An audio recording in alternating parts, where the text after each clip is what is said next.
La maldición de la casa abandonada en Coyoacán. Soy Diego, un estudiante de Historia de la Universidad Nacional Autónoma de México. Siempre he sentido una fascinación especial por los lugares abandonados y las leyendas urbanas. La Ciudad de México, con su rica y oscura historia, está llena de estos sitios. Sin embargo, nunca imaginé que mi curiosidad me llevaría a vivir una experiencia tan aterradora como la que estoy a punto de relatar. Era una tarde de otoño cuando mi amigo Ricardo me habló de una vieja casa en Coyoacán, una de las colonias más antiguas y pintorescas de la ciudad. Según él, la casa había estado deshabitada durante décadas y tenía una reputación siniestra. Dicen que está maldita, me dijo con una sonrisa de complicidad. Por supuesto, mi interés se despertó de inmediato. Esa misma noche, Ricardo y yo decidimos visitar la casa. Al llegar, lo primero que me llamó la atención fue su fachada, descuidada y cubierta de enredaderas que parecían manos esqueléticas tratando de escapar. La casa tenía 3 pisos y una serie de ventanas rotas que daban la impresión de ojos vacíos observándonos. La puerta principal, aunque parecía débil y carcomida, estaba cerrada con una pesada cadena oxidada. Decidimos buscar otra forma de entrar. Dimos la vuelta al edificio y encontramos una ventana en el primer piso que estaba abierta. Con cierto esfuerzo, logramos trepar y entrar. El interior estaba aún más deteriorado que el exterior. Las paredes estaban llenas de moho y humedad, y el aire era espeso y pesado, con un olor a podrido que hacía difícil respirar. La única iluminación provenía de nuestras linternas, que proyectaban sombras grotescas en cada rincón. Mientras explorábamos la casa, notamos que había restos de muebles antiguos, cubiertos de polvo y telarañas.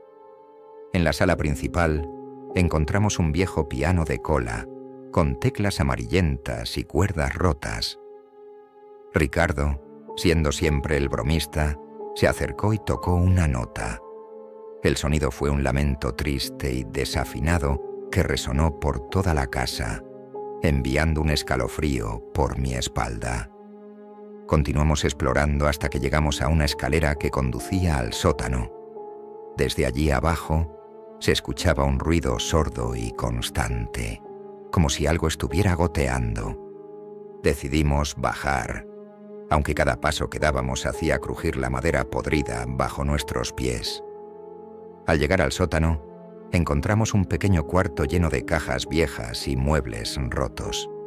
En una esquina había un pozo cubierto con una tapa de metal. Ricardo, siempre curioso, levantó la tapa del pozo. Un olor nauseabundo nos golpeó de inmediato, y el ruido de goteo se hizo más fuerte. Al iluminar el interior del pozo con nuestras linternas, vimos algo que nunca podré olvidar. Huesos humanos, algunos todavía cubiertos de restos de carne putrefacta, flotaban en un agua oscura y espesa. Dimos un paso atrás, horrorizados. De repente, las luces de nuestras linternas comenzaron a parpadear y un viento helado nos envolvió, a pesar de que estábamos en un sótano sin ventanas. Fue entonces cuando escuchamos un susurro, apenas audible pero inconfundible. No debieron venir aquí. Sentí como la piel se me erizaba y el corazón me latía con fuerza. Ricardo y yo nos miramos sin decir una palabra, pero sabiendo exactamente lo que el otro estaba pensando. Necesitábamos salir de allí. Nos dimos la vuelta y comenzamos a subir las escaleras lo más rápido que pudimos. Sin embargo, apenas habíamos avanzado unos pocos escalones cuando las puertas del sótano se cerraron de golpe, dejándonos atrapados en la oscuridad. Desesperados, tratamos de abrirlas, pero estaban firmemente cerradas. El susurro se hizo más fuerte y más insistente, hasta que se convirtió en un grito ensordecedor. «¡Váyanse!». Las linternas se apagaron por completo, sumiéndonos en una oscuridad absoluta. Podía sentir la presencia de algo malvado a nuestro alrededor, algo que se acercaba cada vez más. Ricardo comenzó a gritar, pero su voz fue rápidamente silenciada. Sentí algo frío y pegajoso envolverme, y una fuerza invisible me arrastró de vuelta al sótano. Traté de resistirme, pero era inútil.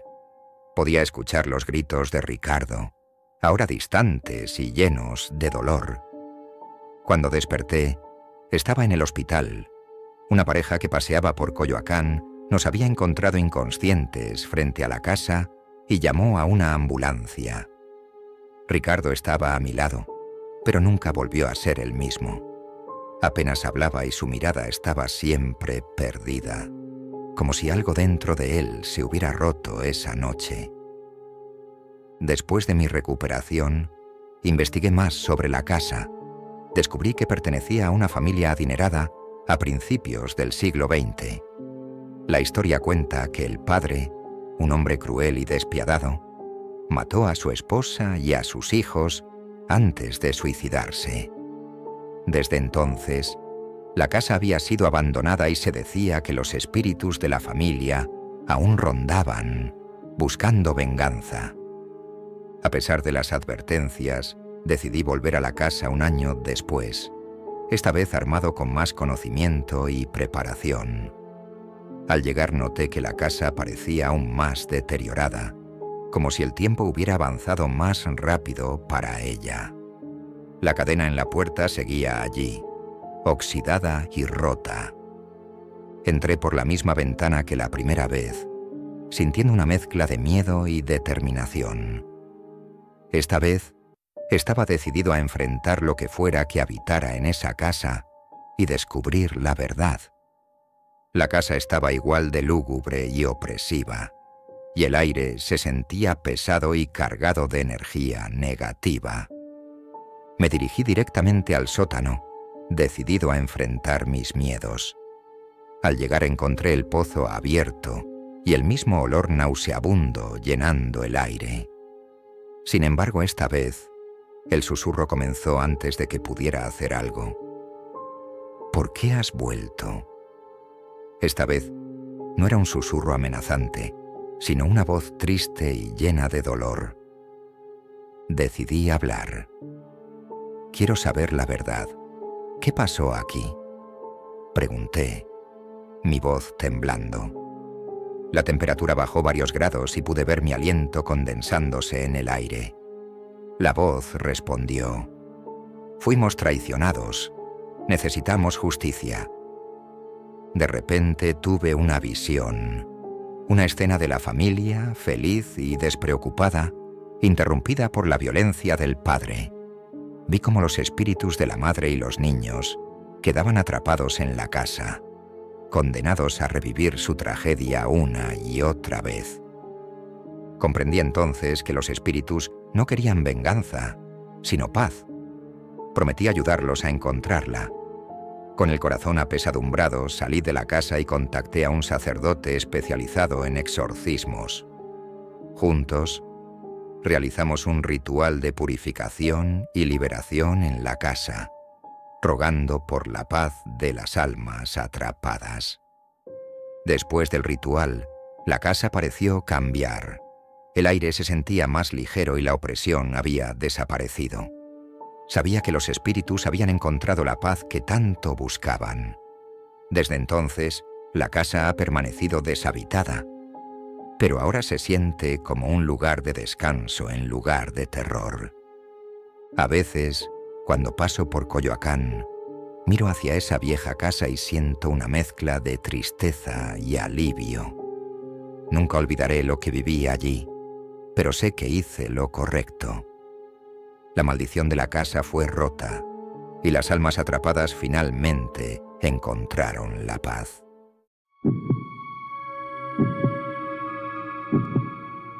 El enigma del Panteón de Dolores. Me llamo Javier. Soy periodista de un diario local en la Ciudad de México. Mi pasión por las historias de misterio y terror me ha llevado a explorar lugares que muchos evitarían. Uno de esos lugares es el Panteón de Dolores, el cementerio más grande de la ciudad.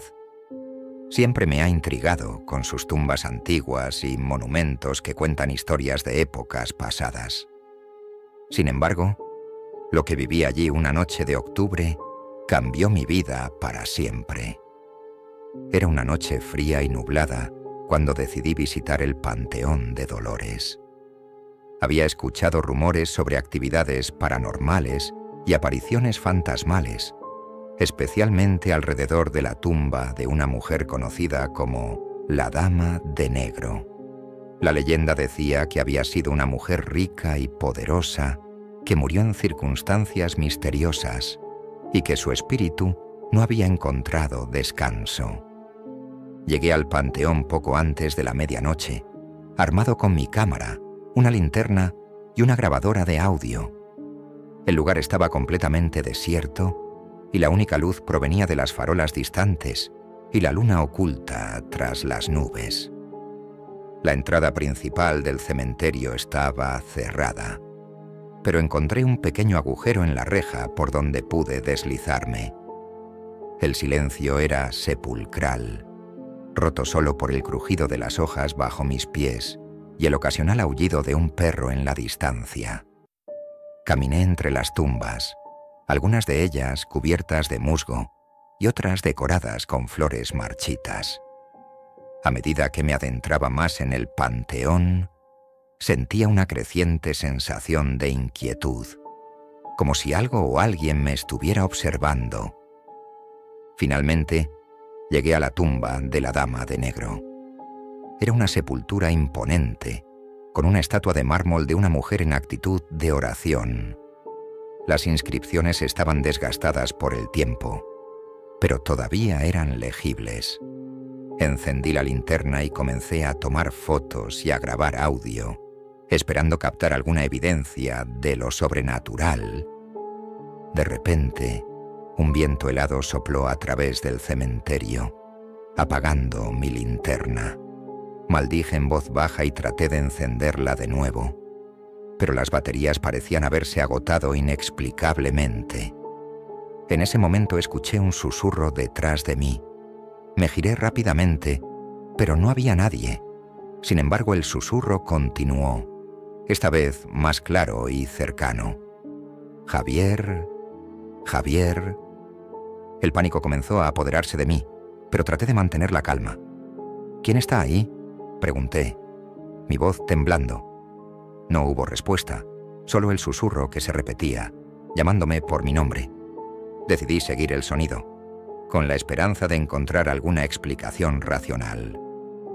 El susurro me llevó a una zona del panteón que no había visto antes. Las tumbas aquí eran aún más antiguas y descuidadas, muchas de ellas cubiertas de maleza y en estado de ruina. Me detuve frente a una tumba particularmente deteriorada, que parecía haber sido olvidada durante décadas. El susurro cesó abruptamente. De repente la tierra bajo mis pies comenzó a temblar. Sentí un escalofrío recorrerme el cuerpo cuando una figura etérea comenzó a emerger de la tumba. Era una mujer, vestida con un vestido negro antiguo y descolorido. Su rostro estaba pálido y sus ojos, dos pozos vacíos, parecían mirar directamente a mi alma. Sabía, sin lugar a dudas, que era la Dama de Negro. «¿Por qué me has llamado?», logré preguntar, aunque mi voz apenas era un murmullo. La figura flotaba hacia mí, y pude ver la tristeza y el dolor en su rostro. «Necesito tu ayuda», dijo, su voz resonando en mi mente. «No puedo descansar hasta que la verdad sea conocida». Reuní el valor suficiente para preguntar, «¿Qué verdad?». La Dama de Negro me explicó que había sido asesinada por su propio esposo, un hombre celoso y cruel que la había enterrado viva para quedarse con su fortuna. Su espíritu no había encontrado paz porque su asesinato nunca había sido descubierto. y su esposo había vivido el resto de sus días libre de sospechas. Decidí que tenía que ayudarla. Sabía que revelar la verdad sobre su muerte podría darle el descanso que necesitaba. Me despedí de ella, prometiéndole que haría todo lo posible por descubrir la verdad y dar a conocer su historia. Durante las siguientes semanas, me sumergí en los archivos históricos de la ciudad, buscando cualquier información sobre la Dama de Negro y su esposo. Finalmente, encontré un registro antiguo que mencionaba a una mujer llamada Isabel de la Torre, que había desaparecido misteriosamente en 1898. Su esposo, Ricardo de la Torre, era un prominente empresario que había muerto en 1912 sin nunca haber sido investigado por la desaparición de su esposa. Con esta nueva información, publiqué un artículo detallado en el diario, exponiendo la verdad sobre el asesinato de Isabel. La historia causó un gran revuelo, y la policía decidió reabrir el caso, a pesar del tiempo transcurrido. Excavaron la tumba de Isabel y encontraron pruebas que confirmaban que había sido enterrada viva. La noticia llegó a todos los rincones de la ciudad, y muchos vinieron al panteón para rendir homenaje a Isabel y dejar flores en su tumba. Sentí una gran satisfacción al ver que la verdad finalmente había salido a la luz y que Isabel podía descansar en paz. Esa misma noche, volví al Panteón de Dolores. Sentí una calma inusual en el aire, como si el lugar hubiera sido purificado de la energía negativa que lo había envuelto durante tantos años. Me dirigí a la tumba de Isabel y vi su figura etérea una vez más. Esta vez, su rostro estaba sereno y en paz. «Gracias, Javier», dijo con una voz suave y agradecida. «Ahora puedo descansar». Con esas palabras, su figura comenzó a desvanecerse lentamente hasta que no quedó nada más que la brisa nocturna. Desde entonces, he visitado el Panteón de Dolores varias veces, pero nunca más he visto a la Dama de Negro. Siento que he cumplido mi deber como periodista y como ser humano, ayudando a un alma perdida a encontrar la paz. Sin embargo, cada vez que paso por esa tumba, no puedo evitar sentir una conexión especial con Isabel, una mujer cuyo trágico destino me enseñó la importancia de la verdad y la justicia. Mi experiencia en el Panteón de Dolores cambió mi vida de muchas maneras. Ahora, siempre que escribo sobre historias de misterio y terror, recuerdo la promesa que hice y la satisfacción de haber ayudado a una alma en pena. La Ciudad de México está llena de historias como la de Isabel, esperando ser descubiertas y contadas. Y yo, como periodista, estoy decidido a seguir buscando la verdad, sin importar cuán aterradora pueda ser.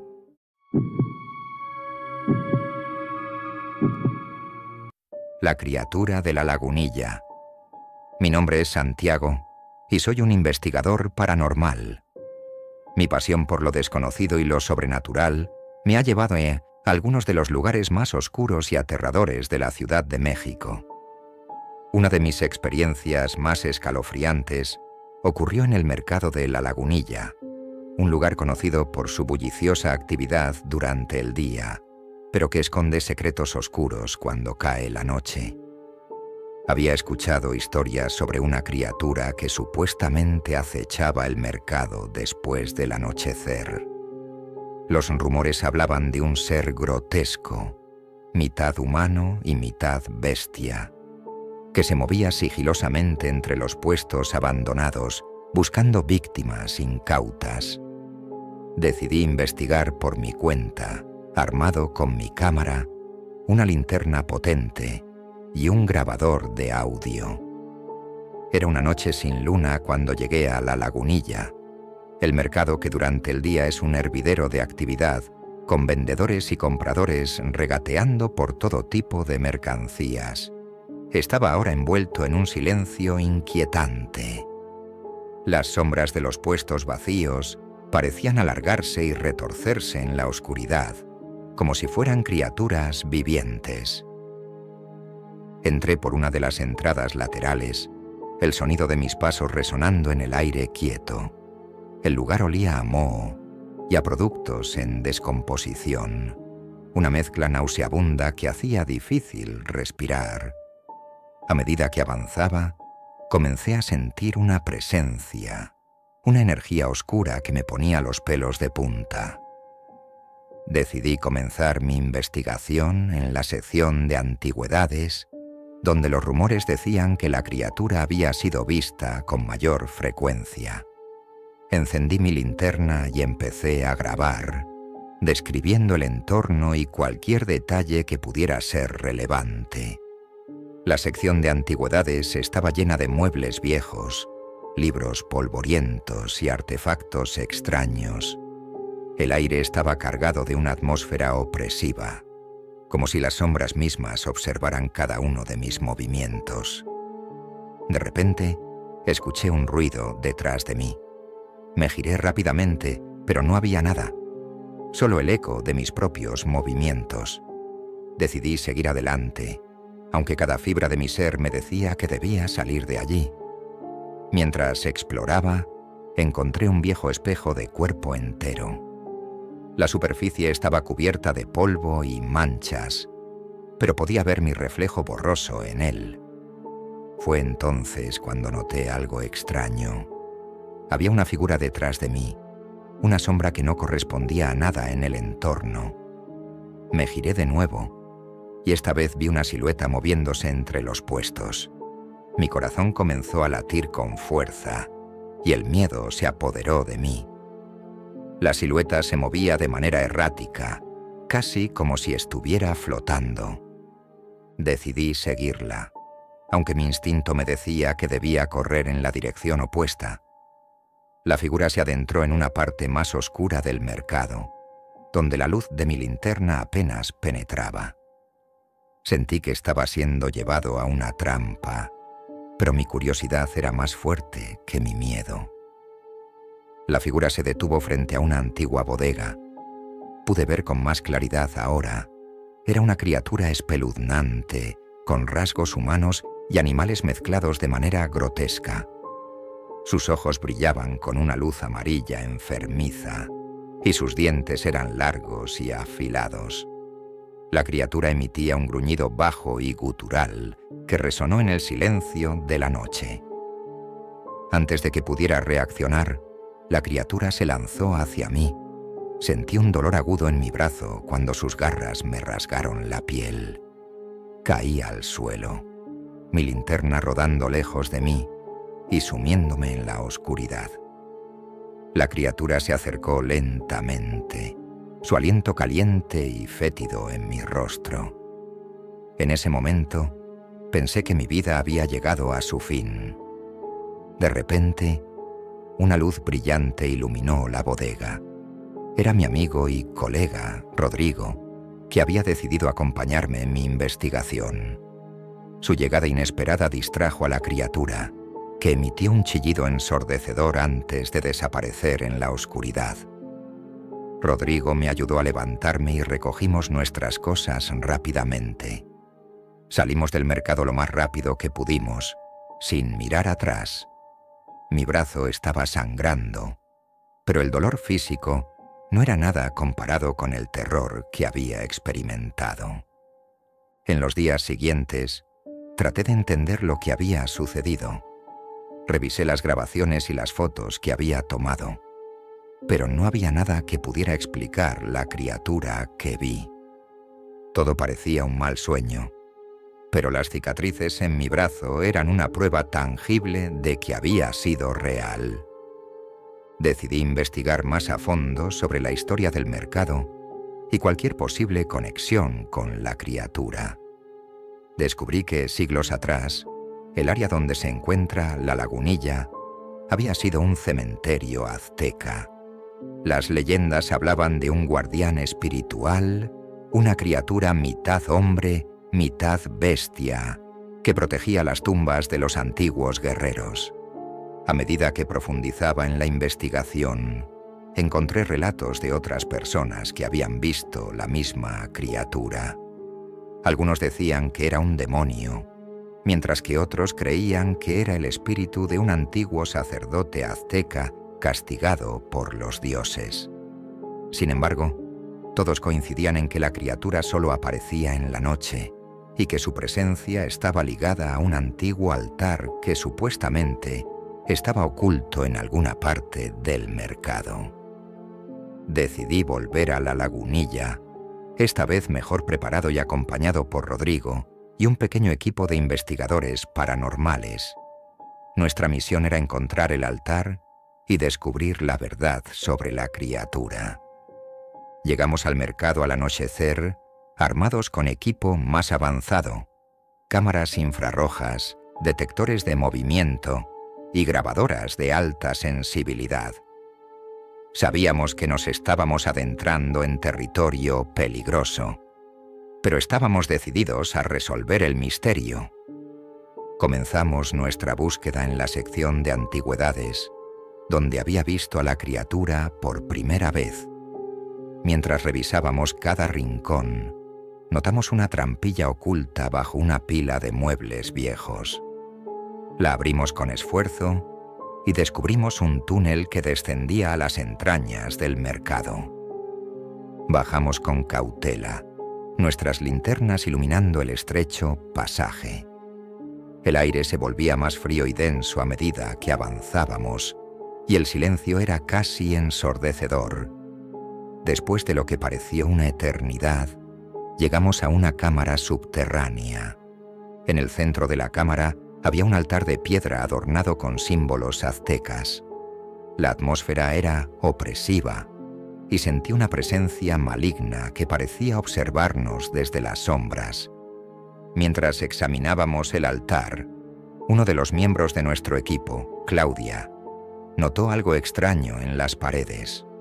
Eran inscripciones en náhuatl antiguo, que describían un ritual para apaciguar al guardián del cementerio. Rodrigo, que tenía conocimientos de la lengua y la cultura azteca, comenzó a leer las inscripciones en voz alta. Las palabras resonaron en la cámara y sentí que el aire se volvía más pesado. De repente, una ráfaga de viento helado apagó nuestras linternas, dejándonos en la oscuridad total. La criatura apareció de nuevo, sus ojos brillando en la penumbra. Esta vez, sin embargo, no parecía agresiva. Se movía alrededor del altar como si estuviera protegiéndolo. Rodrigo continuó leyendo las inscripciones, y la criatura emitió un sonido bajo y gutural, casi como un lamento. En ese momento, comprendimos que la criatura no era malvada. Era un guardián atrapado en un ciclo interminable, obligado a proteger el altar y las almas de los antiguos guerreros aztecas. Decidimos realizar el ritual descrito en las inscripciones, con la esperanza de liberar al guardián de su tormento. El ritual involucraba ofrendas de flores, copal y agua bendita. Mientras preparábamos todo, la criatura observaba en silencio. Rodrigo recitó las palabras finales del ritual y un brillo suave y cálido envolvió la cámara. La criatura emitió un último lamento antes de desvanecerse lentamente en el aire, como si finalmente hubiera encontrado la paz. Salimos del túnel sintiendo una mezcla de alivio y asombro. Habíamos logrado liberar al guardián y poner fin a siglos de sufrimiento. La atmósfera en el mercado parecía diferente, más ligera y menos opresiva. Sabíamos que habíamos hecho algo importante, algo que iba más allá de nuestra comprensión. Desde aquella noche, la lagunilla ha recuperado su bulliciosa actividad diurna sin incidentes paranormales. Las historias sobre la criatura se han desvanecido, convirtiéndose en simples leyendas urbanas. Sin embargo, cada vez que paso por el mercado, no puedo evitar recordar la experiencia que cambió mi vida y me hizo comprender que no todas las presencias sobrenaturales son malignas. Algunas solo buscan descansar en paz. y nosotros tuvimos la suerte de ayudar a una de ellas a encontrar su camino.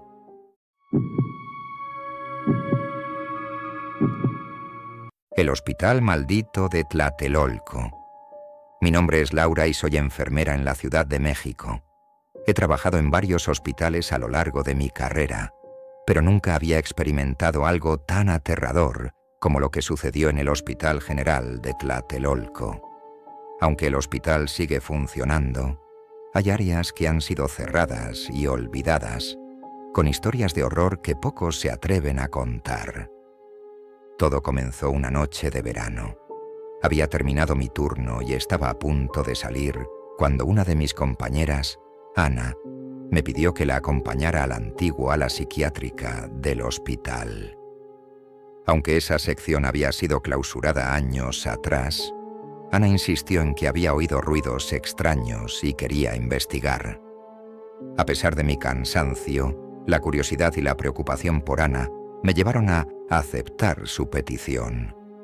La entrada al ala psiquiátrica estaba sellada, pero Ana había encontrado una manera de acceder a través de un viejo pasillo en desuso. Nos deslizamos por una puerta lateral y descendimos por unas escaleras polvorientas y oscuras. El aire estaba cargado de humedad y olía a descomposición, como si algo se hubiera estado pudriendo allí durante años. Al llegar a la planta baja, encendimos nuestras linternas y comenzamos a explorar. Las paredes estaban llenas de grafitis y las ventanas rotas dejaban entrar corrientes de aire helado. Todo estaba cubierto de polvo y telarañas, y el silencio era tan profundo que podía escuchar el latido de mi corazón. Ana y yo caminamos en silencio, observando los restos de lo que alguna vez fue un hospital en funcionamiento. Camas oxidadas, sillas de ruedas abandonadas y archivos médicos esparcidos por el suelo. De repente, un sonido rompió el silencio. Era un susurro bajo y constante que parecía provenir de una de las habitaciones al final del pasillo. Ana y yo intercambiamos miradas nerviosas, pero decidimos seguir adelante. Nos acercamos a la puerta de la habitación de donde provenía el susurro, y al asomarnos, vimos algo que nos dejó sin aliento. Había una figura de pie en el centro de la habitación. Era una mujer con una bata de hospital desgarrada, su cabello largo y desordenado cubriendo su rostro. Parecía estar murmurando para sí misma, su voz apenas audible. Ana dio un paso hacia adelante y la figura levantó la cabeza lentamente. Sus ojos eran dos pozos vacíos, oscuros y sin vida. Retrocedí instintivamente, pero Ana, que siempre había sido más valiente, intentó hablar con la figura. ¿Necesitas ayuda?, preguntó con voz temblorosa. La mujer no respondió, pero su murmullo se volvió más fuerte y desesperado. En un instante, la figura se desvaneció, dejando atrás solo un frío intenso que nos envolvió. Aterradas, Ana y yo decidimos que era hora de irnos. Sin embargo, al girarnos para salir, encontramos que la puerta por la que habíamos entrado estaba cerrada. Intentamos abrirla con todas nuestras fuerzas, pero parecía sellada por una fuerza invisible. La desesperación comenzó a apoderarse de nosotras. Fue entonces cuando escuchamos otro sonido, un llanto distante y gutural que provenía de lo profundo del ala psiquiátrica. Sin otra opción, decidimos seguir el sonido, con la esperanza de encontrar una salida.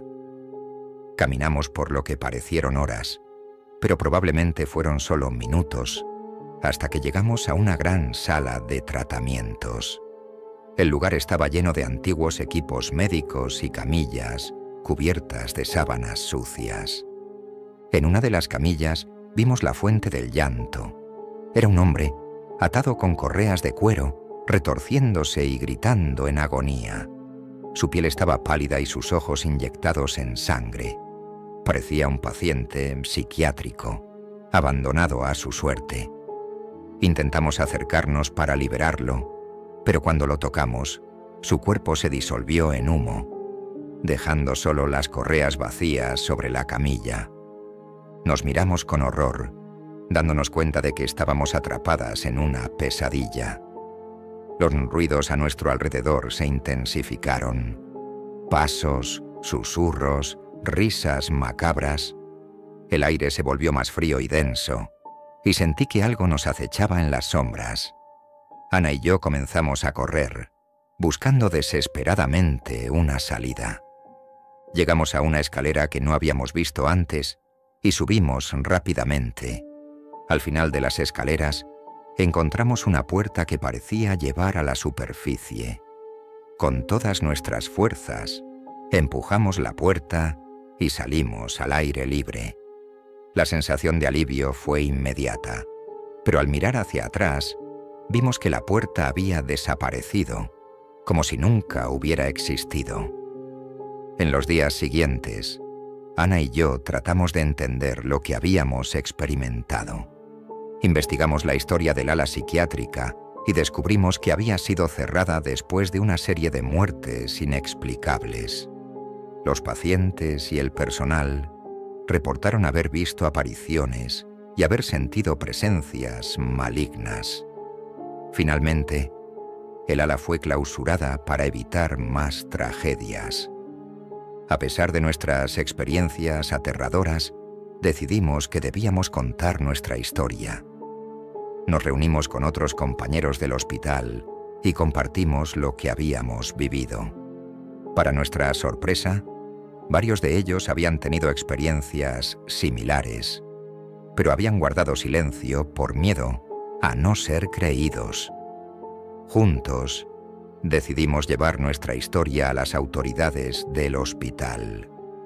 Aunque al principio se mostraron escépticos, finalmente accedieron a investigar el ala psiquiátrica. Un equipo de especialistas en fenómenos paranormales fue llamado para estudiar el lugar y tratar de encontrar una explicación a los eventos extraños. Durante la investigación, los especialistas descubrieron que el ala psiquiátrica estaba construida sobre un antiguo cementerio prehispánico. Los restos de los antiguos habitantes habían sido perturbados durante la construcción del hospital y sus espíritus no habían encontrado descanso. Se llevaron a cabo ceremonias de purificación y ofrendas para apaciguar a los espíritus. Aunque los eventos paranormales disminuyeron después de las ceremonias, el ala psiquiátrica nunca fue reabierta. Se decidió dejarla cerrada como un recordatorio de las consecuencias de perturbar el descanso de los muertos.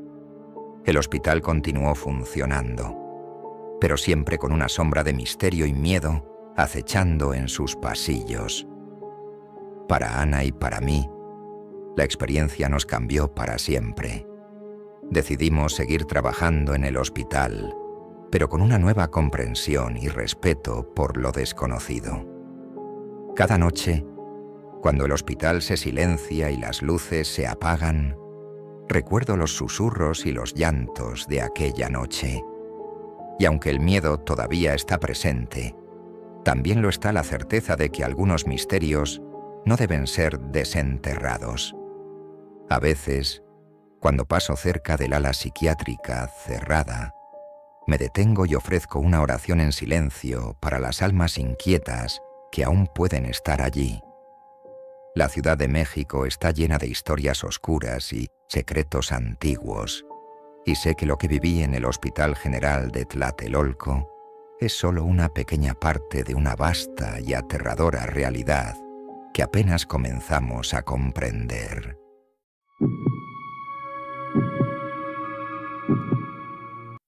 El misterio de la casa de la condesa. Mi nombre es Marta y soy arquitecta. Hace unos años, mi trabajo me llevó a participar en la restauración de una antigua mansión en el barrio de La Condesa, en la Ciudad de México. Esta casa, conocida como la Casa de la Condesa, había sido abandonada durante décadas, y las historias sobre su pasado oscuro y siniestro eran bien conocidas en la comunidad. La mansión había pertenecido a una familia adinerada a principios del siglo XX, pero fue abandonada después de una serie de tragedias que culminaron con la desaparición de la hija menor de la familia. La gente del barrio afirmaba que la casa estaba maldita y que el espíritu de la niña, junto con otros fantasmas, aún rondaba sus pasillos. Cuando recibí el encargo de restaurar la mansión, estaba emocionada. Soy una escéptica cuando se trata de lo paranormal, y pensé que las historias eran solo supersticiones sin fundamento. Sin embargo, mi perspectiva cambió radicalmente cuando comencé a trabajar en la casa de la condesa. El primer día que visité la mansión, me acompañaron varios obreros y mi colega, Carlos. La casa estaba en un estado lamentable. Las ventanas estaban rotas, las paredes llenas de grietas y el jardín completamente descuidado. Aún así, la estructura principal se mantenía firme, y había algo en su arquitectura que me parecía fascinante. Mientras explorábamos la casa, noté una atmósfera extraña, una sensación de pesadez que no podía explicar. Carlos, que siempre había sido más sensible a esas cosas, también parecía inquieto. Decidimos comenzar la restauración desde el sótano, ya que el lugar estaba lleno de antigüedades y documentos que podrían ser valiosos. El sótano estaba oscuro y húmedo, con un olor a moho y decadencia. Mientras los obreros limpiaban el lugar, encontré una vieja calla de madera enterrada bajo escombros. Al abrirla, descubrí una colección de diarios antiguos, pertenecientes a la familia que había vivido allí. Uno de los diarios, escrito por la madre de la familia, narraba los últimos días antes de la desaparición de su hija, Isabel. Según el diario, Isabel había comenzado a comportarse de manera extraña semanas antes de su desaparición. La madre describía cómo su hija hablaba con personas invisibles y se despertaba gritando en medio de la noche, diciendo que alguien la observaba desde las sombras. Los médicos no pudieron explicar su comportamiento, y una noche, Isabel desapareció sin dejar rastro. Esa misma noche, después de leer el diario, comencé a escuchar ruidos extraños en la mansión. Golpes suaves en las paredes, susurros que parecían venir de todas partes y una sensación constante de ser observada. Pensé que mi mente me estaba jugando una mala pasada, pero Carlos también escuchó los ruidos. Decidimos investigar más a fondo y encontramos una habitación oculta detrás de una falsa pared en el sótano. La habitación estaba llena de juguetes antiguos y ropa de niña, todo cubierto de polvo y telarañas. En una esquina había un pequeño escritorio con un cuaderno abierto. Al revisar el cuaderno, descubrimos que pertenecía a Isabel. Las últimas páginas estaban llenas de dibujos inquietantes, de figuras oscuras y ojos vigilantes. Mientras estábamos en la habitación, la temperatura bajó de repente y una brisa helada nos envolvió. Escuchamos un susurro claro, como la voz de una niña que decía: «Ayúdame». Carlos y yo nos miramos, asustados pero decididos a descubrir la verdad. Decidimos pasar la noche en la mansión para ver si podíamos encontrar más pistas. Esa noche, nos quedamos en una de las habitaciones del primer piso. Intentamos dormir, pero los ruidos y la sensación de ser observados nos mantuvieron despiertos. A la medianoche, escuchamos pasos en el pasillo. Salimos de la habitación con nuestras linternas y seguimos los sonidos hasta el sótano. Al llegar vimos una figura etérea en el centro de la habitación oculta. Era Isabel, con su vestido blanco y su cabello largo y suelto. Sus ojos reflejaban tristeza y desesperación. Extendió su mano hacia nosotros y murmuró: «Por favor, ayúdenme a encontrar paz». Sentí una mezcla de miedo y compasión. Le pregunté qué necesitaba para descansar, y la figura señaló hacia un rincón oscuro de la habitación. Carlos y yo movimos unos viejos muebles y encontramos una pequeña caja metálica. Al abrirla, descubrimos que contenía una serie de cartas y fotografías antiguas. Las cartas revelaban un oscuro secreto de la familia. Isabel había sido víctima de abuso por parte de un miembro de la familia, y su desaparición había sido encubierta para evitar un escándalo. La madre había sabido la verdad, pero había guardado silencio por miedo y vergüenza. Las cartas también mencionaban un lugar en el jardín donde Isabel había sido enterrada. Carlos y yo salimos al jardín con la caja. Siguiendo las indicaciones de las cartas, encontramos un área donde el suelo parecía haber sido removido hace muchos años. Con las manos temblorosas, comenzamos a cavar. Después de unos minutos, encontramos los restos de Isabel, enterrados en una tumba improvisada. Llamamos a la policía y se realizaron los procedimientos necesarios para exhumar y darle un entierro digno. Durante el proceso, sentí una profunda tristeza por Isabel y una ira hacia aquellos que le habían hecho daño, pero también sentí alivio al saber que finalmente podría descansar en paz. Después del entierro, la atmósfera en la mansión cambió drásticamente. Los ruidos y las sensaciones de ser observados desaparecieron. Continuamos con la restauración de la casa, y aunque todavía había un aire de misterio, ya no era opresivo ni aterrador. La casa de la condesa fue restaurada a su antigua gloria y se convirtió en un centro cultural. Las historias de su pasado oscuro se convirtieron en parte de su historia, recordando a todos la importancia de enfrentar y reconocer los horrores del pasado para poder avanzar. Para Carlos y para mí, la experiencia nos dejó una marca indeleble. Aprendimos que hay cosas en este mundo que no pueden ser explicadas fácilmente y que a veces los muertos necesitan la ayuda de los vivos para encontrar paz. Cada vez que visito la casa de la condesa, ofrezco una oración silenciosa para Isabel, agradecida por haber podido ayudarla a descansar finalmente.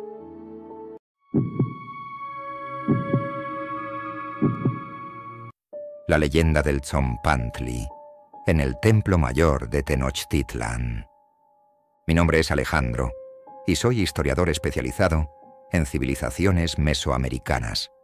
Durante años he estudiado las antiguas culturas que florecieron en lo que hoy es México, fascinado por sus mitos, leyendas y misterios. Uno de los relatos más intrigantes que he investigado es el de la leyenda del Tzompantli, en el Templo Mayor de Tenochtitlan, la capital del Imperio Azteca. El Templo Mayor era el centro religioso y político de la poderosa ciudad de Tenochtitlan, situada en el corazón del Valle de México. Construido en una isla del lago Texcoco, este complejo monumental estaba dedicado a dos deidades principales: Huitzilopochtli, dios del sol y la guerra, y Tlaloc, dios de la lluvia y la fertilidad. El templo era el sitio de ceremonias rituales complejas, sacrificios humanos y festivales religiosos que marcaban el calendario azteca. La estructura más impresionante del Templo Mayor era el Tzompantli, o Muro de Cráneos, una plataforma donde se exhibían los cráneos de los sacrificios humanos realizados en honor a los dioses. La leyenda cuenta que cada vez que los guerreros aztecas regresaban victoriosos de la batalla, traían consigo prisioneros de guerra destinados a ser sacrificados. Los sacerdotes aztecas realizaban ceremonias elaboradas donde el corazón de los prisioneros era arrancado y ofrecido a los dioses, y sus cuerpos eran desollados para que sus cráneos fueran exhibidos en el Tzompantli como trofeos de guerra. En mi investigación, descubrí relatos de cronistas españoles y códices indígenas que detallaban estas prácticas rituales. Los cráneos eran enfilados en gruesas estacas de madera, formando un macabro muro que rodeaba la plataforma del templo mayor. Se decía que el Tzompantli era un símbolo de poder y temor, destinado a intimidar a los enemigos de los aztecas y a demostrar la supremacía de su imperio. Sin embargo, detrás de la fachada de crueldad y violencia, también encontré historias que hablaban de un aspecto más oscuro y misterioso del Tzompantli. Según las leyendas transmitidas de generación en generación entre los pueblos indígenas, se decía que los cráneos en el Tzompantli no solo representaban a los enemigos derrotados, sino que también eran receptáculos de poder y conocimiento espiritual. Se creía que los cráneos de los sacrificios humanos contenían el espíritu y la energía vital de los guerreros caídos, y que sus almas permanecían vinculadas al templo mayor incluso después de la muerte física. Los sacerdotes y chamanes aztecas realizaban ceremonias especiales para comunicarse con los espíritus de los ancestros y obtener sabiduría y guía espiritual para su pueblo. Una de las historias más intrigantes que encontré hablaba de un joven guerrero llamado Cuauhtémoc, conocido por su valentía y destreza en combate. Durante una batalla crucial contra un pueblo rival, Cuauhtémoc capturó a varios prisioneros que fueron llevados al templo mayor para ser sacrificados. Según el relato, Cuauhtémoc se enfrentó a un dilema moral cuando presenció los rituales de sacrificio en el Tzompantli. A medida que los sacerdotes aztecas preparaban a los prisioneros para el sacrificio, Cuauhtémoc vio la agonía en los rostros de los cautivos y sintió una profunda compasión por ellos. A pesar de su deber como guerrero y defensor de su pueblo, Cuauhtémoc comenzó a cuestionar el propósito de los sacrificios humanos y el significado detrás del Tzompantli. Una noche, mientras contemplaba los cráneos alineados en el muro, Cuauhtémoc experimentó una visión intensa y reveladora. Vio a los espíritus de los prisioneros sacrificados manifestarse ante él, sus rostros llenos de tristeza y dolor, pero también de una sabiduría ancestral. Los espíritus le hablaron en susurros antiguos, revelando secretos ocultos del cosmos y del destino de los hombres. A partir de esa experiencia, Cuauhtémoc se convirtió en un líder visionario que abogaba por la paz y la reconciliación entre los pueblos. Comenzó a cuestionar las prácticas de sacrificio humano y buscó formas alternativas de honrar a los dioses sin derramamiento de sangre. Su influencia se extendió por todo el imperio azteca, ganándose el respeto y la admiración de muchos, pero también el desdén de los conservadores. La leyenda de Cuauhtémoc y su conexión con el Tzompantli se convirtió en un símbolo de la lucha entre la tradición y el cambio, entre la brutalidad y la compasión, a medida que el imperio azteca enfrentaba presiones externas y desafíos internos. La cuestión del sacrificio humano y su significado se volvió cada vez más polémica y divisiva. Con el tiempo, la llegada de los conquistadores españoles bajo el mando de Hernán Cortés marcó el fin del imperio azteca y el templo mayor fue destruido en gran parte. Los españoles impusieron su propia religión y costumbres, y muchas de las prácticas y creencias indígenas, incluyendo el Tzompantli, fueron prohibidas y condenadas como paganas y bárbaras. Sin embargo, las historias y leyendas del Tzompantli perduraron a través de los siglos, transmitiéndose de generación en generación entre los descendientes de los pueblos indígenas de México.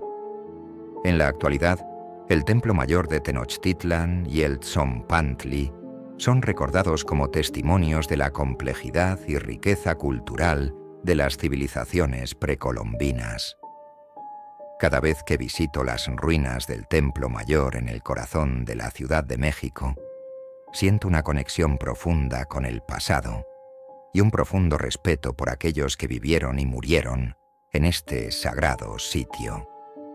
La leyenda del Tzompantli continúa inspirando reflexiones sobre la naturaleza humana, el sacrificio y la búsqueda de significado en un mundo lleno de misterios y contradicciones.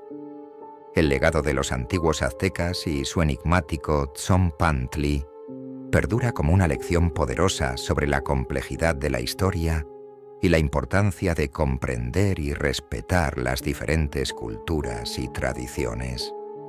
En un mundo cada vez más globalizado, estas historias nos recuerdan la importancia de preservar y valorar la diversidad cultural y el patrimonio compartido de la humanidad.